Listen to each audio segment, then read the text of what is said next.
Minority ప్రజల సమస్యలు బహుజన రాజ్యాధికారంతో పరిష్కారమవుతాయని high court న్యాయమూర్తి జస్టిస్ చంద్రకుమార్ అన్నారు.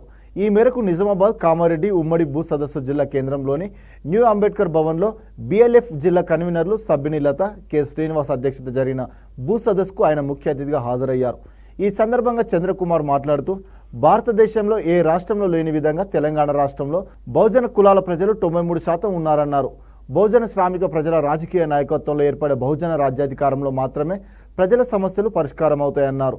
దేశానికి స్వాతంత్రం వచ్చి 77 సంవత్సరాలు అవుతున్న బహుజన శ్రామిక ప్రజలు ఇంకా సొంత ఇల్లు, రేషన్ కార్డు, ఉచిత బియ్యం కోసం పోరాటాలు చేసే దౌర్భాగ్య పరిస్థితికి కారణం కాంగ్రెస్ బీజేపీ ప్రభుత్వాలే కారణమన్నారు. రాష్ట్ర వ్యాప్తంగా భూ సదస్సుల ద్వారా బహుజన శ్రామిక ప్రజలకు ఇందిరమ్మ ఇండ్లు, ఇండ్ల పట్టాలు, ధరణి, ఇతర భూ సమస్యలపైన పోరాడుతున్న BLF రాష్ట్ర కమిటీని ఆయన అభినందిస్తూ వారు జరిపే పోరాటాలకు సంపూర్ణ మద్దతు తెలిపారు.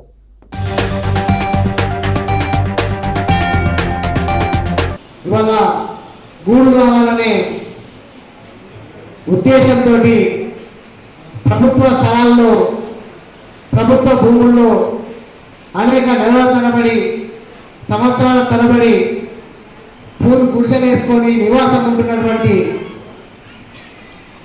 ఉంటున్నప్పటికీ మరి పేదలకు అండగా పడదామని చెప్పినటువంటి గడిచిన ప్రభుత్వం కానీ ఇప్పటి ప్రభుత్వం కానీ ఇవాళ జెండాలు మారుతున్నాయి, ప్రభుత్వాలు మారుతున్నాయి, కానీ మన సమస్య ఎక్కడేసిన దుంగడి అక్కడనే ఉన్నది.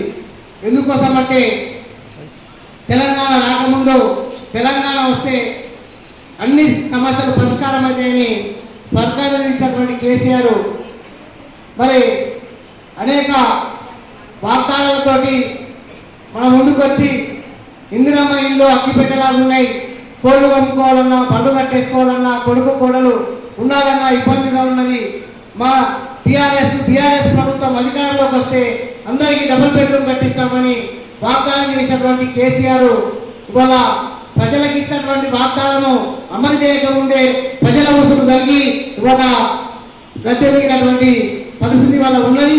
ఎందుకోసం అంటే గత 10-15 ఏళ్ళుగా కామారెడ్డి, నిజామాబాద్ జిల్లాలో మరి నిజామాబాద్లో మరి సుందర అయితే అండి, మరి అదేవిధంగా ఇప్పుడున్నటువంటి కొత్త కలెక్టర్ భవనం దగ్గర ఉన్నటువంటి గుడిసెల నివాసం ఉన్నటువంటి ప్రజలైతే ఏంటి, అదేవిధంగా జాన్కంపేట, మరి కామారెడ్డిలో పూలే అంబేద్కర్ కాలనీ, మరి అనేక గ్రామాలలో పేదలు, మరి గిరిజనులు, ఆదివాసులు, మరి దళితుల వల్ల ప్రభుత్వ భూములల్లా మరి పట్టాలు ఇస్తాము, వాళ్ళందరికీ డబుల్ బెడ్రూమ్ ఇస్తామని చెప్పినటువంటి ప్రభుత్వము ఈ రోజు వరకు కూడా అమలు చేయకుండా వాళ్ళ గడ్డ దిగింది.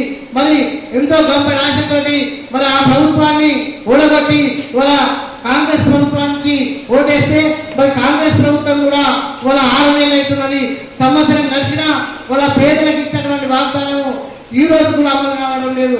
కాబట్టి ఇవాళ BLF ఈ రోజు నుంచి మరి వచ్చే నెల 28 తారీఖు వరకు మరి తెలంగాణ రాష్ట్రంలో అన్ని జిల్లాలలో ఎవరైతే పేదలు, గిరిజనులు, మరి ఎవరైతే మరి అట్టడుగు వర్గాల దళితులు ఎవరైతే ఉన్నారో వాళ్ళు నివాసం ఉన్నటువంటి ఆ స్థలాలకు పట్టాలు ఇవ్వాలా. పట్టాలు ఇవ్వడమే కాకుండా ప్రభుత్వము 10 లక్షల రూపాయలు డబ్బులు కేటాయించి ఇల్లు నిర్మించి ఇవ్వాలా. మరి సాగు చేసుకున్నటువంటి భూములకు పట్టాలు ఇవ్వాలనే డిమాండ్ మీద ఇవాళ ఈ రోజు నుంచి వచ్చే నెల 27వ తారీఖు వరకు తెలంగాణ రాష్ట్ర వ్యాప్తంగా సదస్సులు నిర్వహించి ప్రజలని, పేదలని సమైక్యం చేసి, చైతన్యవంతం చేసి రానున్న రోజుల్లో అవసరమైతే గ్రామాలకు ఎమ్మెల్యేలని, ఎంపీలని రానియము, మాకు ఇచ్చిన వాగ్దానము నిలబెట్టుకోకపోతే ఖబర్దార్ మరి రానియము అనే ఉద్దేశంతో ప్రజలను చైతన్యవంతం చేసి అవసరమైతే అసెంబ్లీ ఉంటని చేసేనా ఇచ్చినటువంటి వాగ్దానాన్ని అమలు చేయడం కోసము ఇవాళ మనం పోరాటం